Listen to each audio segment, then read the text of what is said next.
It's happening in Venezuela. China and Russia's newest threat is on the horizon, and it's happening in Venezuela.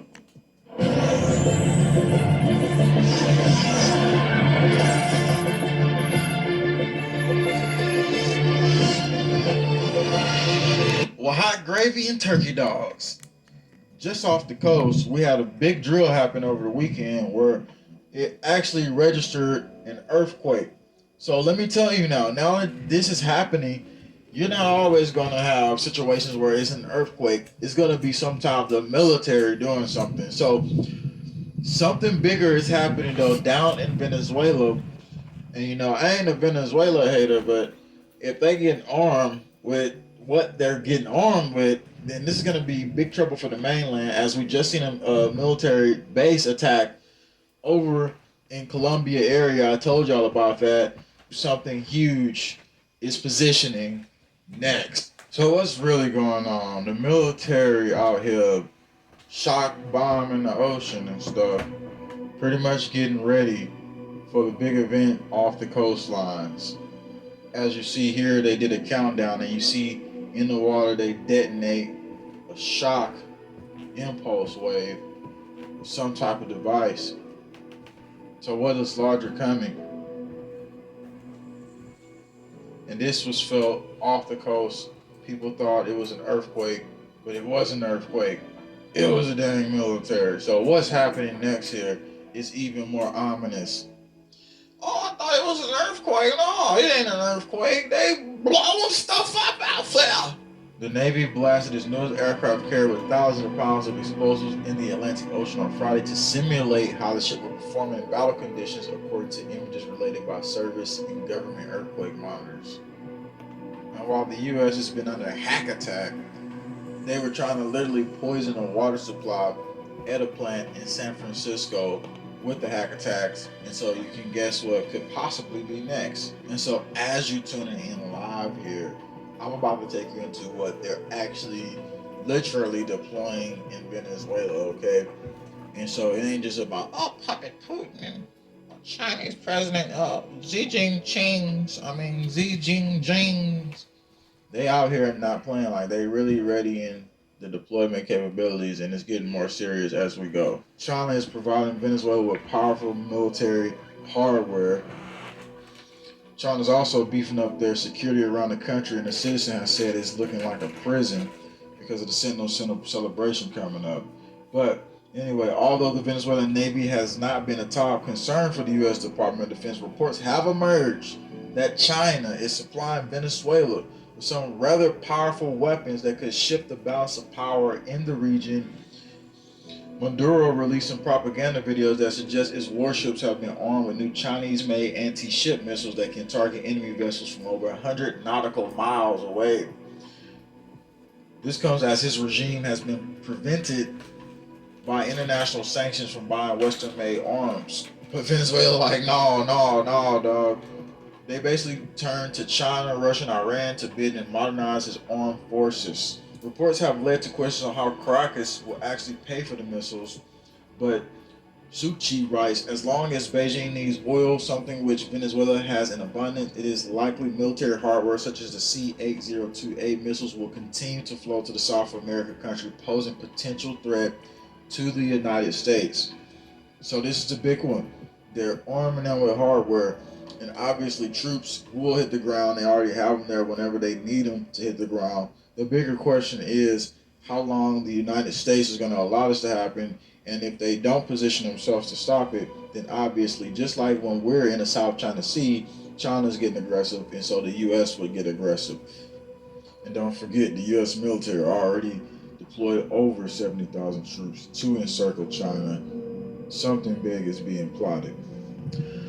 So the thing is, as we strategically get closer now, what is going to happen over in Venezuela? I believe that we're going to constantly see a slow build up, and strategically, obviously, they're pushing to now covertly use operations here in Venezuela, which is very close to home. So this is going to be wrapped up, but we're going to have more reports coming out about all this. So check out these videos here on this side where I talk about basically the big major outage event that hit if you missed that, and then also we talked about CERN in the sky and what they're gonna try to unleash on cities. Thanks for tuning in. Please share this out. Like, share. Now it's all about to change, dog. Seriously. This is a truck right here. You see this truck while you're tuning in live? What's been happening to these trucks? They're not just any type of trucks, they're military trucks. And guess what these military trucks are carrying? They're carrying stuff like ammunition, and again, I'll read further into the situation, but in the ongoing looming process, for some reason, it happens to catch on fire. And this is not the first time it's happened. This is more than once. So you just got to ask the question, what else is going on here? As you read the title, for the third time in a week, military vehicle burns in or near Utah. We're dealing with directed energy weapons, or are we just dealing with some type of specific attack we can't see? Or is it just a random act of nature? And then I got to take into something else too that's really about to change everything. Pentagon just announced something today. The DoD, a specific military program of how they want future warfare to go down. They've already been prepping this, but now it's going to go down pretty much. And I'll just put you into a video of what they're saying about that. And I'm pretty sure you want to see that, right? You tuning in? Do you want to see that? It says for the third time in a week, military vehicle caught fire while traveling on or near Utah roads. I wanted to analyze footage of this, but too bad they won't give us this. The latest was a semi-truck carrying ammunition as part of a convoy westbound Interstate 80 that is near travels into Utah. It burned Monday afternoon, according to Wyoming Fire and Ambulance. Crews were was able to contain the fire to the tractor and said no cargo containers were breached. Westbound lanes on Interstate 80 were closed at milepost 14 while firefighters worked to fight the flames. So they wouldn't pull out video, and it's very interesting they won't, because we could have analyzed what really happened there, but they literally won't. They didn't put footage out anywhere. And if you found some footage, can you put that in the comment section below? What's going on? All right, let's get you into the crazy part. You see this photo right here that I'm showing you? This is exactly where we're going to. Now, notice America doesn't have drone laws, and we're not able to strike people on soil like they do in the Middle East. They've already approved laws like that. Well, I'm thinking this gets us closer towards that approving, because they now are putting something in that is called JADC2. This is an integrated plan for the military to use technological weapons and all these different systems to respond and act differently. And so they're saying this is the future battlefield. I'm gonna put you into what they're saying here in a second. This is what they've just launched today. Pentagon launches artificial intelligence effort to prep combatant commands for JADC2. Just came out, as you see, it's minutes ago. So what do you think about this situation? Well, I'm gonna let you hear what the general dude is saying about this, and the rest of them who's sitting up there, giving you the orders. Yeah, boy, it's gonna be a new future. You're gonna be battling with them robots and drones. Pentagon's number 2 civilian announced a new initiative Tuesday to prepare combatant command networks for data-heavy, artificial intelligence-driven reality of future battlefield. Hot chicken and turkey necks. So I'm about to take you into this. And here's a video where they were speaking of intelligence-driven reality of future battlefield, hot chicken and turkey necks. So I'm about to take you into this. And here's a video where they were speaking about it. I'm not going to show the full video. I'm just going to show a couple minutes of it. But this is where we're edging to. They've launched it today, literally about to integrate the technology into the environment, which is already there, the 5G, all that.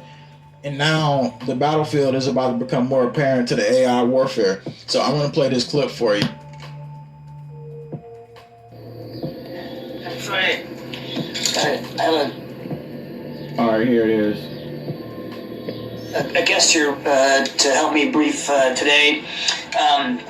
If you go back and look at the Secretary's speech at Indo-Pacific Command, the change of command, a month or so ago, speech he gave on integrated deterrence, he talked about how important it was for the Defense Department to be able to use them robots and use them drones and fly around, robot dogs is coming, all that stuff, man. But anyway, let me stop. I'm just gonna play the clip. Understand faster, decide faster, and act faster in an ever increasingly dynamic security environment. And that's really what Joint All-Domain Command and Control is all about. And in a minute, I'm going to have Lieutenant General Dennis Krall. Did you know that you can receive compensation in less than 30 days? Command Control Communications and Computers. Krall, the Joint Staff J6, or Director of Command Control Communications and Computers, come up and talk to you a little bit more about what that is in greater. Yeah, come on up here and talk to us about to integrate robots and drones and then use it as a tactical battle plan. Just tell us about this. Like, well, somehow I'm going to tell you that, we're going to use some sci-fi technology on your butt. But not you, it's just for the environmental process, battlefield warfare. All right? I believe that, Americans. Detail. But that's really the idea here, is to allow us to understand the environment faster, act faster. Decide faster and then act faster.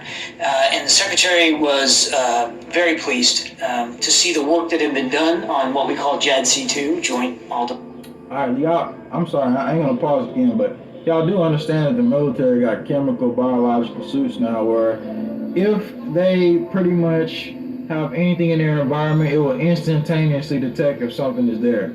So that's pretty much what they got now. This is the integration of the AI grid throughout the environment to interact and basically track and do whatever, all, super quick now, see you when you're walking here, look through your wall, everything, man, look through the ground, detect enemy.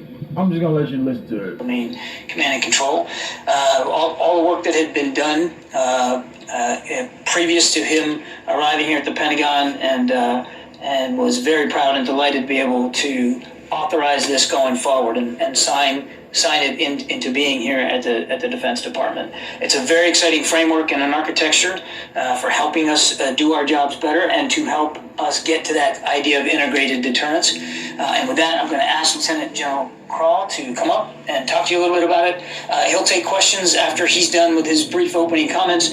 I will moderate those questions, if you will, because we do have some interested press on the phone that want to talk to him about this. So once he's done, I'll be the one calling. Okay? Thanks. Yep. Step on up here, bro. Well, good afternoon, and I really appreciate the opportunity to just say a few. No, I appreciate the opportunity. I appreciate that super chat down there, Fire Saw. Also, y'all, I launched the shirts. I'm Uncontrolled Consciousness.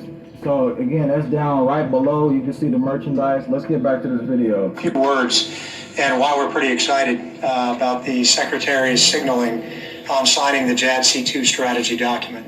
It does a couple things for us. The first of which, it's a clear recognition by the Secretary on the nature of the fight we expect to have in the digital age. By the Secretary on the nature of the fight we expect to have in the digital age. And that fight is different. It is characterized by speed and this machine-human interface. The second thing that it does is it brings together some rather disparate communities within the department and has us work together for a common cause. And that is needed to have happen because there are OSD equities, as you might imagine, service equities, joint staff equities, combatant command.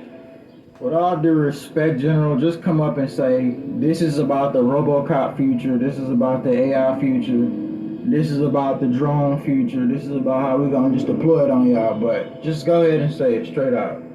And the like. And so while it remains very encouraging to those to experiment and test, we wouldn't ever want to stifle that. Very encouraging to those to experiment and test, we wouldn't ever want to stifle that. It does bring about a sense of order to the way in which we... Pentagon they're gonna experiment, y'all. They're gonna test, experiment. What do you think those experiments gonna be like in the public? Move that effort forward. So in the simplest terms, what the JADC2 strategy does is it does bring order to our efforts in the command and control arena. It does bring order to our efforts in the command and control arena to sense, make sense, and act, all at the speed of relevance. And that last piece is what makes this different. If you have time to act, maybe if you rewind the clock a bit back to maybe Cold War thinking, or maybe where we control the operational time and tempo. That time is an interesting factor. It gives you the opportunity to study, to learn, and to be a little more deliberate on your actions. But when you enter the age of things, learn and to be a little more deliberate on your actions. But when you enter the age to learn and to be a little more deliberate on your actions. But when you enter the age of things like hypersonics or artificial intelligence enabled actions, that time differential or that time availability shrinks or evaporates altogether. That time availability shrinks or evaporates altogether. So what once may have been a warfighting advantage has now become a warfighting necessity. One aspect to characterize JADC2 would also be on its data-centric focus. It is all about the data, which makes this different. You might have It is all about the data, which makes this different. You might have characterized other efforts over the past. So basically the military about to go to war using advanced AI, hypersonic, all this different stuff, technologically advanced now. They're not just about to run around with that. Oh, yeah, I got it. Yeah, they about to start pulling out everything now. That's pretty much what this means. And so I'll leave the full link to this video below where you can check out everything that he's saying. But if you want to see more of the video right now, just let me know and I'll play at least another 2 minutes of it. Let me know in the comment section. Because, I mean, honestly, we all know where this is going. And they've activated it now into another level where they're about to start pulling it out overtly. I mean, it was covert and then it was starting to slightly become more overt. And so now we went to overt, pretty much everything. All right, people says they want to see more of it. I'll play a little bit more. Past decade or two on boxes or hardware, or even in some cases, standards themselves. This is a bit different. It balances or seeks to balance the need to secure the data that's necessary to feed these algorithms and make these decisions with the necessity to share that information at speed. And those two. Oh yeah, the AI is going to secure you. Don't worry, we got secure networks and yeah, we don't leave artificial intelligence in control, boy. And then we got the microchips for the troops. And they gonna wake up on command, they gonna go to sleep on command, and first responders. Things at times are at odds with each other.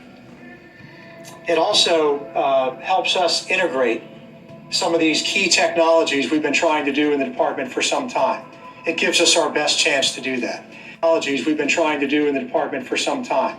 It gives us our best chance to do that. Things like artificial intelligence at scale, machine learning, predictive analytics, and the like. Machine learning, predictive analytics, and the like. These are all enabling requirements for us to execute that decision advantage at the tactical edge. All right, so that's it. You heard them. They want to get tactical with the AI now, and that's pretty much where this is going. So we did a video yesterday, if you can check that out. And it was talking about, I appreciate the other super chat, One Hope. Somebody says this just gets better and better. Make sure y'all do me a favor. Share this out everywhere. Get it to everybody. I did a video yesterday. It's on.